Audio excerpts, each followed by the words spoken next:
Morning મિત્રો, આજે આપણે નવું લેશન ઘન અવસ્થા સોલિડ સ્ટેટ ની ચર્ચા કરશું અને આજથી જ આ નવું લેસન સ્ટાર્ટ કરવાના છીએ જે લગભગ બોર્ડની અંદર આ વખત માટે ઓનલી ફોર 2021 માટે, એટલે કે અત્યારે જે લેટેસ્ટ વિડીયો બને છે એના માટે જો આપણે જોઈએ તો આ ચેપ્ટર 4+4 માર્ક્સ મીન્સ કે લગભગ ટોટલ 8 માર્ક્સની અંદર આ ચેપ્ટર હોઈ શકશે, 8 to 9 માર્ક્સ, બરાબર છે. અને જેમાં 4 તો એમસીક્યુ હશે જ. અહીંયા 4 અથવા 5 માર્ક્સની અંદર બીજા કોઈ પણ ક્વેશ્ચન્સ પૂછાઈ શકે, મીન્સ થિયરીના ક્વેશ્ચન હોઈ શકે, એટલે કે એમસીક્યુ અને થિયરી બંને માટે ઇમ્પોર્ટન્ટ લેસન છે અને ખાસ તમારે આની અંદર ધ્યાન રાખવાનું છે. અને આમ જોઈએ તો ક્વાઇટ ઇઝી લેસન છે, કેમ કે તમે લોકો ઓલરેડી દ્રવ્ય અવસ્થા વાયુ અને પ્રવાહી 11મા ધોરણમાં ભણી ગયા છો, બરાબર છે. તો હવે વાયુ અવસ્થા અને પ્રવાહી અવસ્થાની અતિશય ડિટેલમાં માહિતી તમારી પાસે છે જ. હવે ઘન અવસ્થા શું છે, એના કયા ગુણધર્મો છે, એના વિશેની આજે આપણે ચર્ચા કરવાના છીએ, બરાબર છે. તો કોઈ પણ પદાર્થ છે એની અવસ્થા સૌથી વધારે કયા ગુણધર્મો ઉપર મેટર કરશે, તો સૌથી પહેલા તો એ આપણને ખબર હોવી જોઈએ. તમને લોકોને સામાન્ય વાત તો 11th ખબર પડી ગઈ છે કે ભાઈ ઘન અને વાયુ અને પ્રવાહી આ ત્રણે કયા ગુણધર્મના આધારે જુદા પાડી શકાય. પણ આપણે દ્રવ્યની કોઈ પણ અવસ્થાની જ્યારે વાત કરીએ, કોઈ પણ અવસ્થાના સિવાયની બીજી કોઈ પણ તમે નવી ઇન્વેન્ટ કરો છો ભવિષ્યમાં, તો એ પણ કોઈ એક સામાન્ય ગુણધર્મના લીધે તમે એને અલગ પાડી શકો, કાં તો સૌથી વધારે એ અવસ્થા એની ઉપર આધાર રાખતી હોય છે, દરેક અવસ્થાઓ. તો એ આપણે જોઈએ તો બહુ સામાન્ય વાત છે કે આપેલ તાપમાને, ધ્યાન આપજો આની અંદર, આપેલા તાપમાને, ધ્યાન આપજો આની અંદર, અને દબાણે, આપેલ તાપમાને અને દબાણે દ્રવ્યની કઈ અવસ્થા સૌથી વધુ સ્થાયી હશે, તેનો આધાર કોના ઉપર હશે? તો તેનો આધાર આપણે લખીએ તો આંતરઆણ્વીય બળ અને બીજું શું આવશે? ઉષ્મીય ઉર્જા. આંતરઆણ્વીય બળ અને ઉષ્મીય ઉર્જા પર રહેલો હોય છે,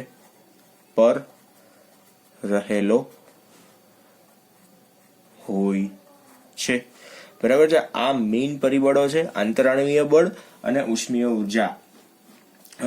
હવે આંતરઆણ્વીય બળ તમને લોકોને ખ્યાલ છે શું કામ કરે છે? આંતરઆણ્વીય બળ કણોને એકબીજાની નજીક રાખે છે અને ઉષ્મીય ઉર્જા શું કરે છે? કણોને એકબીજાથી દૂર લઈ જાય છે. એટલે આમાં આપણે સિમ્પલી આવું બતાવી શકીએ કે કણોને એકબીજાથી દૂર લઈ જાય છે. આપણે એવું કહી શકીએ ને, કણોને કાં તો અણુઓને, આપણે એમાંય કહી શકીએ, ચાલો અણુઓને લખી નાખીએ. અણુઓને શું કરે છે? એકબીજાથી શું લઈ જાય છે? દૂર લઈ જાય છે. અને આની અંદર શું આવશે? અણુઓને શું કરે છે? એકબીજાની નજીક લાવે છે. અણુઓને એકબીજાની નજીક લાવે છે.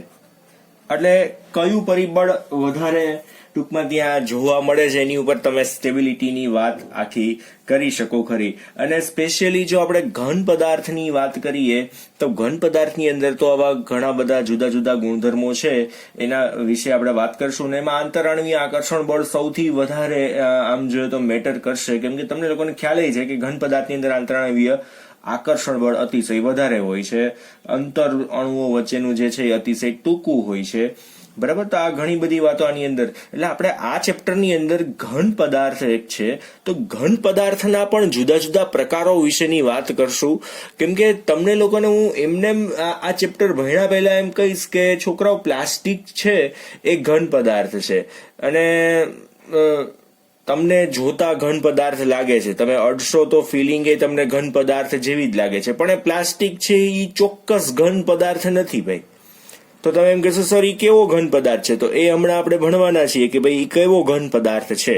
અને એની સાપેક્ષમાં મેં દાખલા તરીકે એક સાદો સિલિકાનો કટકો કાં તો કોઈ પણ એક એલ્યુમિનિયમનો કટકો લઈ લીધો છે, કાં તો આયર્નનો કટકો લઈ લીધો છે, તો એને હું એમ કહીશ કે એ ભાઈ ચોક્કસ ઘન પદાર્થ છે. શું કામ એને સાચો ઘન પદાર્થ છે, શું કામ એને, તો એના વિશેની આપણે હમણાં જ વાત કરવાના છીએ, બરાબર. આના પછીના ટોપિકમાં પહેલા તો ઘન પદાર્થના લાક્ષણિકતાઓ વિશેની વાત કરીએ. ધેન આફ્ટર આપણે ઘન પદાર્થના જુદા જુદા પ્રકારો વિશેની વાત કરશું કે કયા પ્રકારના, ટૂંકમાં સામાન્ય બે ભાગની અંદર આપણે ઘન પદાર્થને વેચવાના છીએ, બરાબર છે. તો હવે આપણે સીધું જોઈએ ઘન પદાર્થની લાક્ષણિકતાઓ. ડન છે. તો આ પેજની અંદર આપણે બહુ કઈ ખાસ વાત આપણે જોઈ નથી. આ બે બ્લુ કલરના જે તમને દેખાય છે એની જ આપણે વાત કરી છે ખાલી. ડન છે. હવે જોવાના છે લાક્ષણિકતાઓ, ઘન પદાર્થની લાક્ષણિકતાઓ. ટોપિક ધ્યાન આપજો એની અંદર. ઘન પદાર્થ તો નહીં કહી શકાય, ઘન અવસ્થા, પદાર્થની ઘન અવસ્થા ના લાક્ષણિક ગુણધર્મો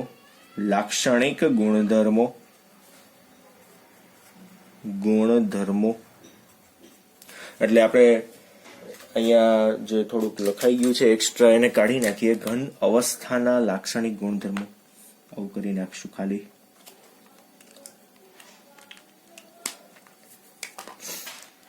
એમાં બહુ સિમ્પલ વાતો છે, તમને લોકોને ખબર જ છે, એવા પોઈન્ટ્સ આપણે જોવાના છીએ. તો એમાં સૌથી પહેલા શું આવશે, તો તેમને ઘન પદાર્થને શું હોય છે, નિશ્ચિત કદ હોય છે, નિશ્ચિત કદ છે, નિશ્ચિત દળ છે, અને બીજું શું હોય છે, આકાર હોય છે, બરાબર. આ ત્રણ વસ્તુ ફિક્સ છે એના માટે. તેન આફ્ટર બીજો પોઈન્ટ, આંતર આણ્વીય અંતર કેવા હોય છે, ખૂબ જ ટૂંકા હોય છે. આંતર આણ્વીય અંતર એટલે કે અણુઓ વચ્ચેના અંતર કેવા હોય છે, ટૂંકા હોય છે. તો એના બેઝિસ ઉપર આપણે બીજું શું લખી શકીએ, તો આંતર આણ્વીય અંતર ટૂંકા હોય તો આંતર આણ્વીય આકર્ષણ બળ કેવા હોય, આંતર આણ્વીય આકર્ષણ બળ પણ કેવા હોય, પ્રબળ હોય છે. આકર્ષણ બળ કેવા હશે, પ્રબળ હોય છે. અને ખાસ વાત એની અંદર તેમના ઘટક કણો એટલે કે આમ જોઈએ ને તો પરમાણુ, અણુ કે પરમાણુ અથવા તો અણુ અથવા તો આયન, એટલે કે જે પણ કણો હોય કોઈ પણ જાતના, એ કણો નિશ્ચિત સ્થાનમાં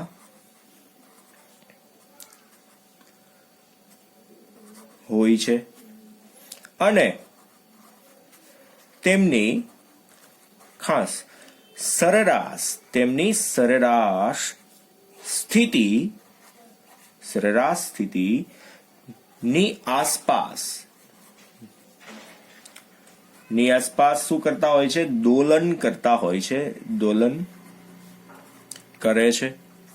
ઇટ મીન્સ કે ભ્રમણ કરતા હોય. ઘન પદાર્થ છે એ નિશ્ચિત સ્થાનની અંદર નિશ્ચિત જગ્યા રોકીને દોલન કરતા હોય છે અને એનું સરેરાશ મૂલ્ય જે છે એ આમ જોઈએ તો ચોક્કસ જ હોય છે. ટૂંકમાં એટલા એના ફિક્સ એરિયાઝ હોય છે, એની અંદર જ એ કરતા હોય છે. કેમ પાણી છે એને તમે નાખ્યું એવું ફેલાઈ જાય, ગેસ છે છૂટો પડ્યો એવો બધું બધી દિશામાં ફેલાઈ જાય, ગોઈતોય ન જડે પાછો કણો, બરાબર છે. પણ ઘન પદાર્થ છે એ તમને ચોક્કસ પડ્યો રહેશે, દેખાશે કે ભાઈ આટલામાં જ છે, બરાબર. એ ક્યાં ગયો છે એની આપણને ગોતવાની જરૂર પડતી નથી.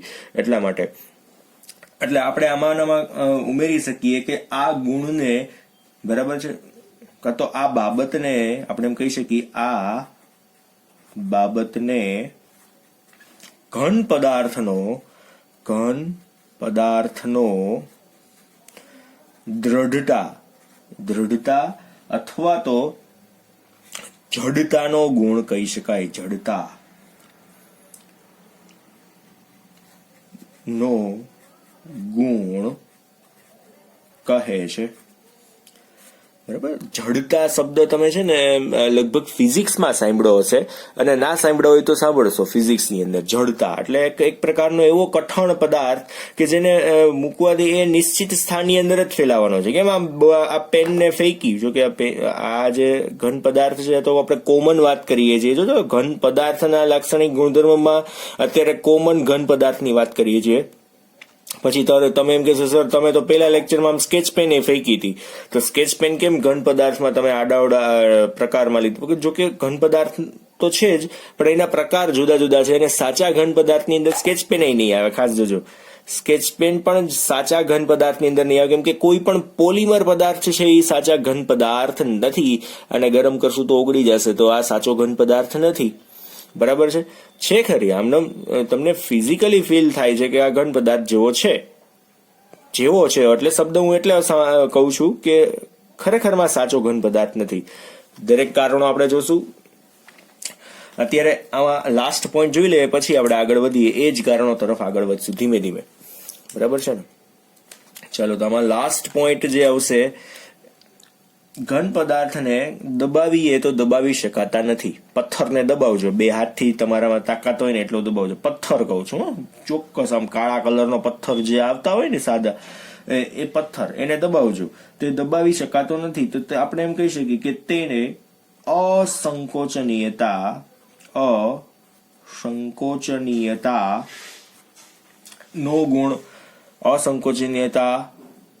નો ગુણ ધરાવે છે. બરાબર છે. તો અહીંયા આપણા આ જે સામાન્યતઃ લાક્ષણિકતાઓ હતી એ કમ્પ્લીટ પતી ગઈ છે. હવે આના પછીનો જે નેક્સ્ટ ક્વેશ્ચન છે એ મેઇન ક્વેશ્ચન છે, અને એની અંદર ઘણા બધા તમારા ડાઉટ્સ ક્લિયર થવાના છે. ઘન પદાર્થ કેવા કેવા હોય છે, બરાબર છે, એના વિશેના આપણે ડાઉટ્સ ક્લિયર કરવાના છીએ.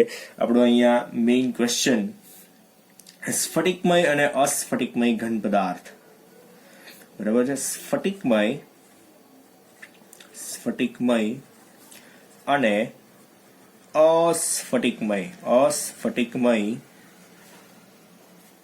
ઘન પદાર્થ વચ્ચેનો તફાવત જણાવો. આપણે તફાવતથી જ સ્ટાર્ટ કરશું. તફાવત જણાવો. એનું તફાવત કરવાનું કારણ એ છે કે સીધી ખબર પડી જાય કે ભાઈ આમાં આટલા પેલા છે ગુણધર્મો. સામસામા તમને ખબર પડી કે આની અંદર આવો ગુણધર્મ છે તો આની અંદર આ ગુણધર્મ છે. બરાબર છે. એઝ અ ક્વેશ્ચન કેટલા માર્ક્સની અંદર પૂછાય એની કઈ જરૂર નથી. 2 કે 3 માર્કની અંદર પૂછી શકાય, અધરવાઇઝ તમે MCQ ની અંદર તો ખાસ પૂછી શકાય આને. પણ મેઇન પોઈન્ટ એ વાત છે કે તમને ઘન પદાર્થના 2 સામાન્ય પ્રકારની ખબર પડશે. સ્ફટિકમય ઘન પદાર્થ અને અસ્ફટિકમય ઘન પદાર્થ શું છે. બરાબર છે. તો આપણે અહીંયા પાર્ટીશન જ કરી નાખીએ. આ બાજુ લખશું સ્ફટિકમય ઘન,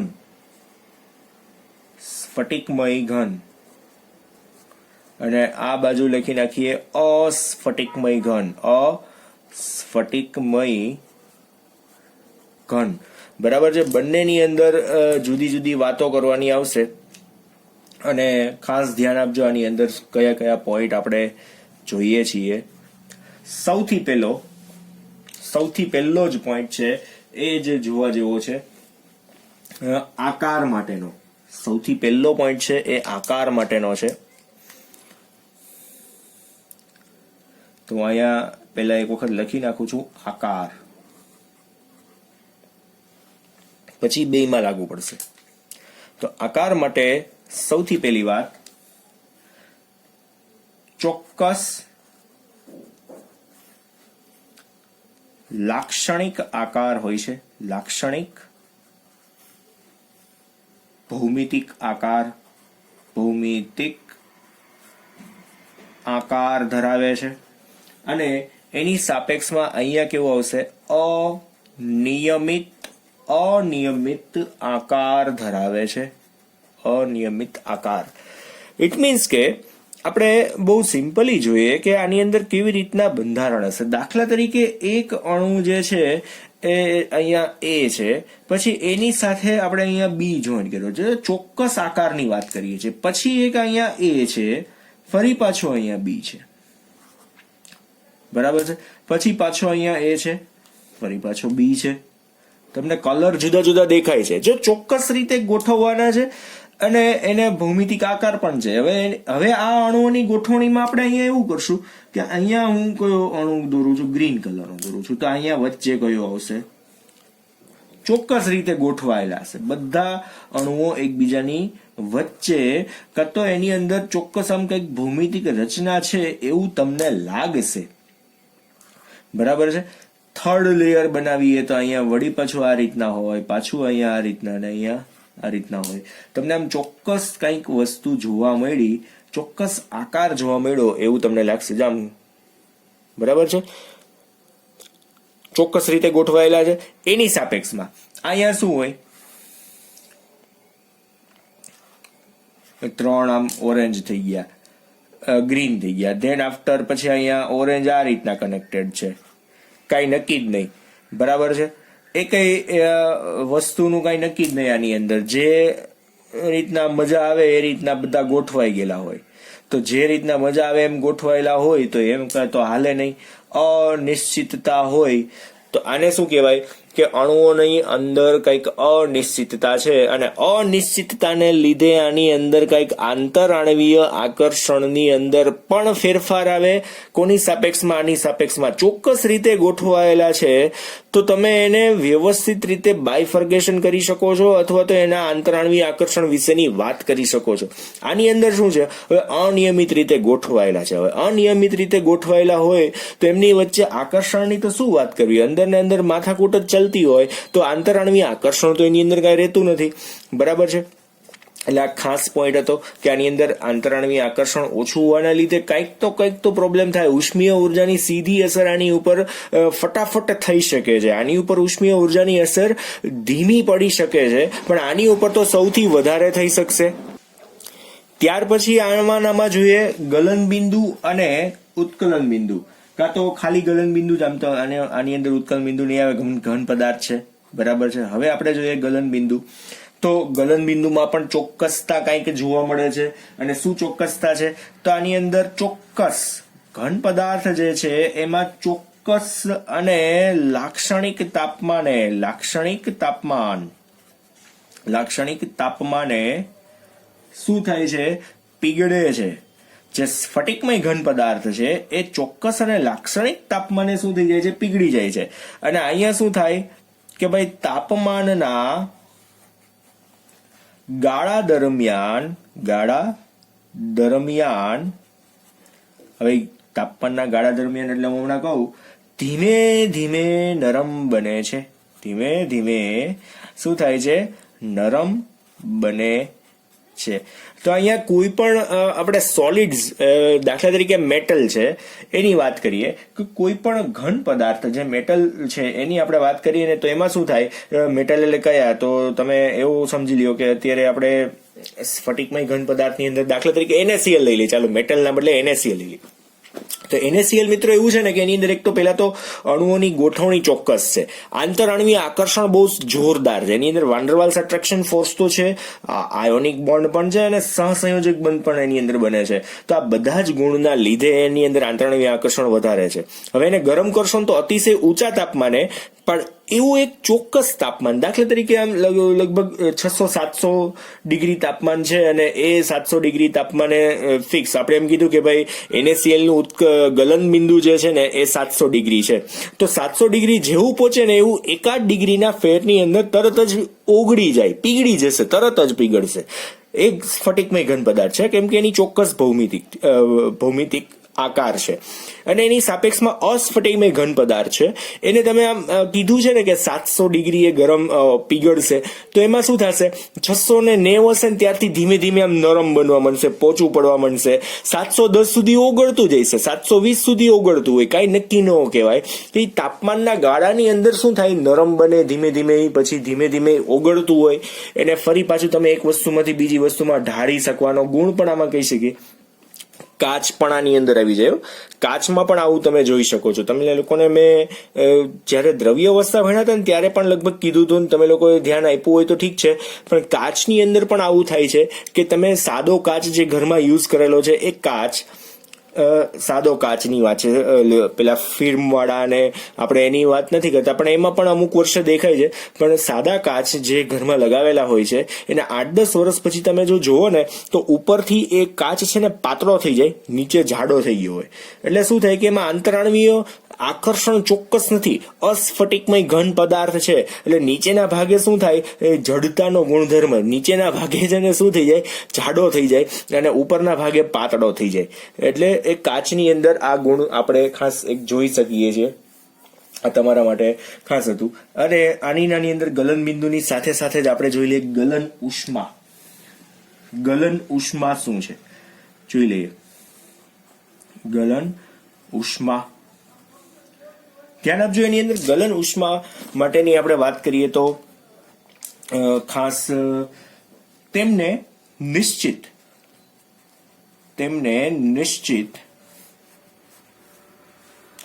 અને લાક્ષણિક, નિશ્ચિત અને લાક્ષણિક શું હોય છે, ગલન ઉષ્મા હોય છે. ગલન ઉષ્મા હોય છે.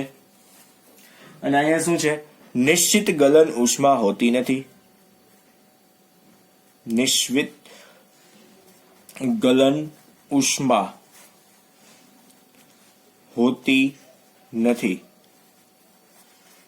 એટલે આમ તો આ બે ટોપિક એક જ સરખા થઈ ગયા, ગલન ઉષ્મા અને ગલન બિંદુ વાળા, બરાબર છે. એટલે આમ જોઈએ તો બે એક જ કહેવાય, ગલન ઉષ્મા અને ગલન બિંદુ. કેમ કે ગલન બિંદુ માટે આપણે ઉર્જા જ દેવી પડે, કાં તો ઉષ્મા જ આપવી પડે. આ તો અલગથી પોઈન્ટ આપ્યો છે તો આપણે જોઈએ કે ભાઈ કયા તાપમાને એ પીગળી શકે છે, બરાબર છે. ચાલો હવે જે મેઇન આની અંદર ભાગ છે એની ચર્ચા કરીએ. મેઇન ભાગ છે, ખાસ ધ્યાન આપજો. થર્ડ પોઈન્ટ, થર્ડ નહીં, ફોર્થ પોઈન્ટ કે વિષમ દૈશિકતા. શું આવશે, વિષમ દૈશિકતા. આની અંદર બે ભાગ આપણા પડવાના છે. વિષમ દૈશિકતાની અંદર સ્ફટિકમય અને અસ્ફટિકમય માટે. તો સ્ફટિકમય ઘન પદાર્થો ખાસ ધ્યાન આપજો. સ્ફટિકમય ઘન પદાર્થો સ્વભાવે કેવા હશે, તો સ્વભાવે વિષમ દૈશિક હોય છે.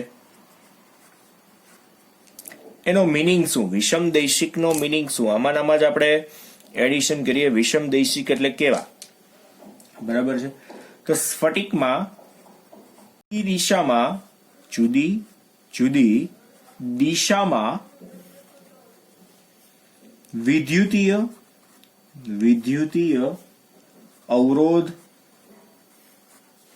અથવા વક્રીભવન વક્રીભવનાંક ના મૂલ્યો, વિદ્યુતીય અવરોધ અને વક્રીભવન આંકના મૂલ્યો કેવા હોય છે, જુદા જુદા હોય છે, બરાબર છે. બે વસ્તુ જુદી જુદી હશે. એટલે મિત્રો આપણે આને આકૃતિ ઉપરથી જોઈને તો તમને સીધી ખબર પડી જશે કે તમે આમ જોઈ શકો છો કે આમાં વિદ્યુતીય અવરોધ જો આ બાજુથી આ બાજુ હોઈ શકે, આ બાજુથી આ બાજુ હોય, કાં તો આ બાજુથી આ બાજુ હોય, કોઈ પણ દિશાની અંદર એ પોતાની રીતે આડા અવડા આટા મારી શકે, બરાબર છે. આમાં ચોક્કસ રીતે, કેમ કે બધા ચોક્કસ રીતે ગોઠવાયેલા છે, પ્રબળ રીતે. પણ આની અંદર જોવો જોઈએ ને, આમાં આડો ક્યાં અંદર ઘૂસી શકશે? હા, એક આમ છે, આમ ઊભો થઈ જાય, બરાબર છે. પણ બીજું કે આમ ત્રાસો ભાંગવો બધી દિશાની અંદર ટૂંકમાં જઈ શકતા નથી. ઇટ મીન્સ કે અહીંયા વિદ્યુતીય અવરોધ અને વક્રીભવન આંકના જે મૂલ્યો છે આની અંદર કેવા હશે, જુદા જુદા હોય છે. વક્રીભવન આંકના મૂલ્યો કેવા રહેશે, જુદા જુદા. અને એની સાપેક્ષમાં આપણે આ બાજુ જોઈએ અસ્ફટિકમય ઘનની અંદર, તો અસ્ફટિકમય ઘન, ખાસ અસ્ફટિકમય ઘન સ્વભાવે કેવા હશે, સ્વભાવે સમદૈશિક હોય છે. સમદૈશિક હોય છે. એમાં શું થશે તો આપણે એમાંય લખી શકીએ એમાં કારણ શું હશે એટલે અસ્ફટિકમય ઘન હોય છે તેમાં શું થશે આ જ રીતના વિદ્યુતીય અવરોધ કાં તો વાહકતા અવરોધ અથવા તો આપણે એમ કહીએ વાહકતા બધી જ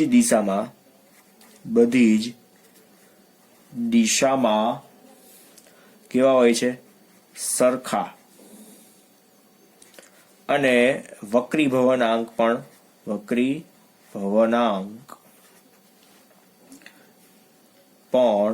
કેવા હોય છે સરખા. એટલે ટૂંકમાં આપણે એમાં કહી શકીએ વક્રીભવનાંક વિદ્યુતીય વાહકતા બધી જ દિશામાં કેવા થઈ જશે સમાન થઈ જશે. વિદ્યુતીય અવરોધ અથવા તો વાહકતામાં ટૂંકમાં આપણે બે શબ્દ લખી શકશું. અહીંયા પણ એ જ રીતે લખી શકશું વિદ્યુતીય અવરોધ અથવા તો વાહકતા બધી જ દિશામાં કેવા હોય છે સરખા હોય છે. એટલે જે દિશામાં લાગે ત્યાં જ લાગે, દરેક દિશામાં પછી લાગશે નહીં. જેમ મેં અહીંયા બતાવ્યું કે ભાઈ એક જ રીતે લાગુ પડે છે તો આમ ઉપર નીચે લાગુ પડે છે એ પોસિબલ થઈ ગયું કે આ બાજુ છે તો એ દિશાની અંદર સરખા છે ખબર પડી ગઈ. આમાં શું છે આડા અવડા કોઈ પણ રીતે તમે નક્કી કરી શકો. હજુ આમ આડી લાઈનો પણ આમાં દોરી શકાય ખરી, બરાબર છે. એટલે અણુઓની ગોઠવણી અનુસાર આપણે એની અંદર આ ગુણ બતાવ્યો છે વિષમદૈશિકતાનો કે તેમાં તે સ્વભાવે વિષમદૈશિક છે અને આ કેવા છે સમદૈશિક છે. એટલે એની અંદર વાહકતા તમે ટૂંકમાં જ યાદ રાખજો કે માત્ર ને માત્ર અહીંયા અવરોધ લખ્યો છે પણ આપણે એટલું જ યાદ રાખીએ વાહકતા અને વક્રીભવનાંક કેવા છે આમાં સરખા છે. જેમાં જે રીતના ગોઠવેલો એ જ રીતના હોય ચોક્કસ, અને આની અંદર કેવા હોય એ જુદા જુદા હોય છે. એટલે પછી લાંબુ કાંઈ યાદ રાખવાની હવે જરૂર નથી. ઓલી આકૃતિ જે મેં તમને કીધી એ ખાસ સમજી લ્યો એટલે પૂરું થઈ ગયું અહીંયા વાત. ચાલો એટલે હવે આમાં બીજી કોઈ હું નથી માનતો કે તમને કોઈ ડાઉટ આની અંદર આવી શકે. એટલે આ સ્વભાવની વાત થઈ ગઈ. ચાલો સ્વભાવ માટેની હવે વાત કરીએ. હવે જ આમાં સ્વભાવ માટેની વાત કરીએ પછી આપણે ગોઠવણીની વાત કરશું. તો હવે જોઈએ સ્વભાવ. તો સ્વભાવની જો વાત કરીએ તો સ્વભાવ કેવો છે બહુ સારો સ્વભાવ છે. બીજું શું હોય બરાબર ને. સાચા ઘન પદાર્થો છે છે અને અહીંયા કેવા આવશે આભાસી ઘન પદાર્થો. આભાસી એટલે જોઈને ઘન લાગે અડીને ઘન લાગે આભાસી ઘન પદાર્થો. અને અતિશય પ્રવાહી અતિશય નહીં પણ અતિશય ઠંડા પાડીએ ને તો એ આપણને ઘન પદાર્થે જોવા મળી શકે. એટલે આપણે અતિશીત પ્રવાહી પદાર્થો આપણે એવું બતાવવાનું છે. અતિશીત પ્રવાહી અતિશય ઠંડા હોય ને અતિશય ઠંડા આપણે કેમ બરફ જે છે તો એને અતિશીત ઘન પદાર્થ આપણે કહી શકીએ. અતિશીત પ્રવાહી પદાર્થો બરાબર છે. તો આની અંદર એક્ઝામ્પલ્સ કયા આવી શકે? સાચા ઘન પદાર્થના એક્ઝામ્પલ એટલે સ્ફટિકમય ઘન પદાર્થના એક્ઝામ્પલ્સ ને એ બધા કયા હોઈ શકે? તો આપણે સાદા એક્ઝામ્પલ તો આમાં લખવા જ પડશે ને. તો તમને લોકોને ખ્યાલ જ છે કે Fe છે, Cu છે, પછી Ag છે, પછી સલ્ફર છે, પછી ફોસ્ફરસ છે, આયોડીન છે. આ બધી અધાતુ પણ આની અંદર આવી જાય પછી. એટલે NaCl છે એ બધી સાચા ઘન પદાર્થની અંદર આવે છે. ZnS છે, નેપ્થેલિન છે, તો આ બધા જ શેમાં આવી જશે? સ્ફટિકમય ઘન. હજુ આની અંદર છે બેન્ઝોઇક એસિડ બરાબર, ઘન પાવડર છે બેન્ઝોઇક એસિડ છે. પોટેશિયમ નાઇટ્રેટ અને આમ તો હવે તો એટસેટ્રા લખી નાખીએ પછી બહુ જ કેટલાક લખવા બરાબર ને. એટલે ETC કરી નાખું છું. અને આની અંદર જો એક્ઝામ્પલ્સ આપણે લખીએ તો આના એક્ઝામ્પલ્સ કયા થશે? અસ્ફટિકમયની અંદર તો કાચ, પછી રબર. જો બધા અતિશય ઠંડા પ્રવાહી અથવા તો કાચ જે છે એવું જ થઈ ગયું. કાચ છે, રબર છે, પછી પ્લાસ્ટિકની અંદર કયા પ્લાસ્ટિક? તો પોલીયુરેથેન થેન એટલે કે ઓલું સ્પંચ, સાદું સ્પંચ આવે ને એની જ વાત છે, બરાબર છે. એ શેમાં આવશે? અસ્ફટિકમયની અંદર આવી જશે, અસ્ફટિકમય. પછી આવશે ટેફલોન, પછી શું આવશે? ટેફલોન. પછી આવશે સેલોફેન, સેલોફેન. પછી આવશે પીવીસી અને ફાઈબર ગ્લાસ, ફાઈબરના ગ્લાસ, જે ચશ્માના ગ્લાસ તમે પહેરતા હો છો ઘણી બધી જગ્યાએ ફાઈબર ગ્લાસ, તો એ બધા જ આની અંદર આવી શકે ખરી, બરાબર છે.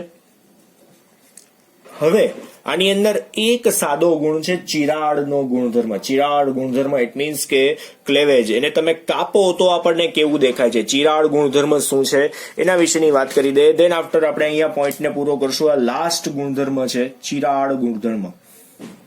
ચિરાડ ગુણધર્મ. ચિરાડ ગુણધર્મમાં શું વાત આવશે તો માં ધ્યાન આપજો. જ્યારે તીક્ષ્ણ ધારવાળા સાધન વડે કાપવામાં આવે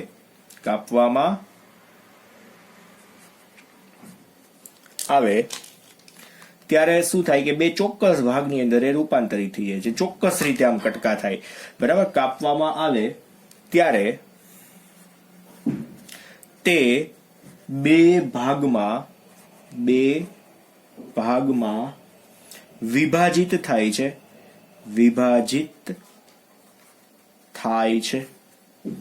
અને જે સપાટી બને છે એ સાદી અને સુવાળી સપાટી હોય છે. ટૂંકમાં એમાં જે નવી ઉત્પન્ન થતી સપાટી અને તેમાં નવી ઉત્પન્ન થતી સપાટી કેવી હોય છે? સાદી અને સુવાળી હોય છે, લીસી હોય છે. એટલે આમ મુલાયમ પોચી એવું લાગે એવી વાત નથી હો, સાદી અને સુવાળી હોય છે, બરાબર છે.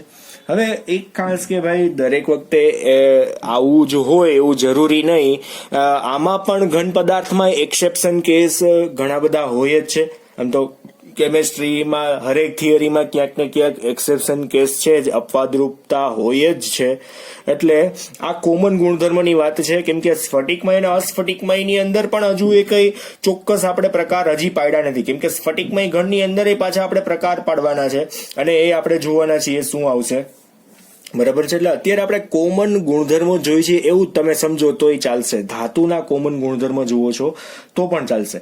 અને આ બાજુ અસ્ફટિકમયની અંદર લખી નાખીએ તો અસ્ફટિકમયની અંદર શું વાત આવશે? તો જ્યારે આનાથી ઊંધું, જ્યારે તીક્ષ્ણ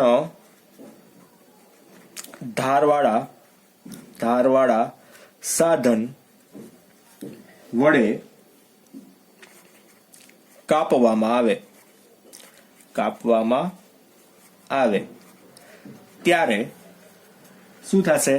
તે બે અનિયમિત સપાટીવાળા ભાગ, અનિયમિત ભાગ તો ઠીક, અનિયમિત સપાટીવાળા ભાગ માં વિભાજિત થાય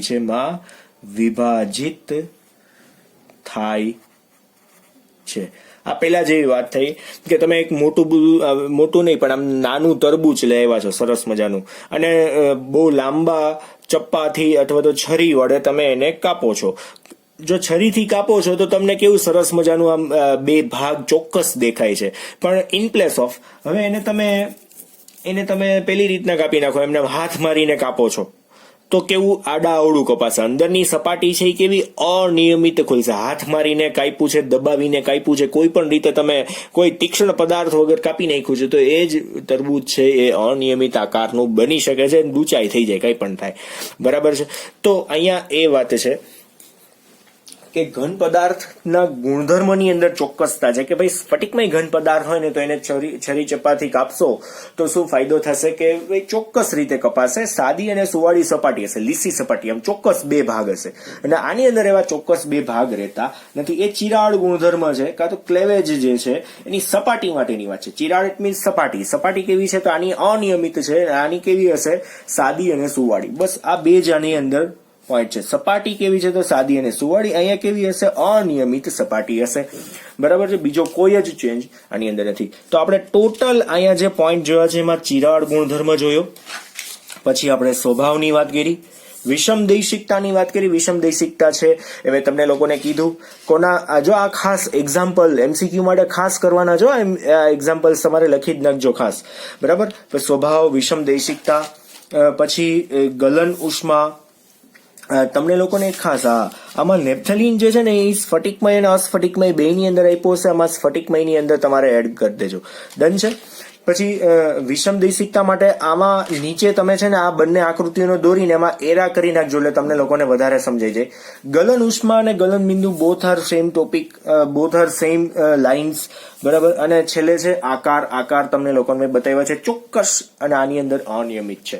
ઓકે, તો આજની આપણે પ્રસ્તાવિક વાતો આજે અહીંયા પૂરી કરીએ છીએ. દેન આફ્ટર કાલના લેક્ચરથી આપણે થોડોક નાનો લેક્ચર હશે અને આપણે નાના ટોપિકથી સ્ટાર્ટ કરશું. બરાબર છે. એટલે તમને લોકોને એક સાથે ઢગલાબંધ વસ્તુનું આ તો પ્રસ્તાવના હતી અને ઘણી બધી આની અંદર વાતો હતી. દેટ્સ વાય આપણે આજનો લેક્ચર થોડોક મોટો થઈ ગયો છે.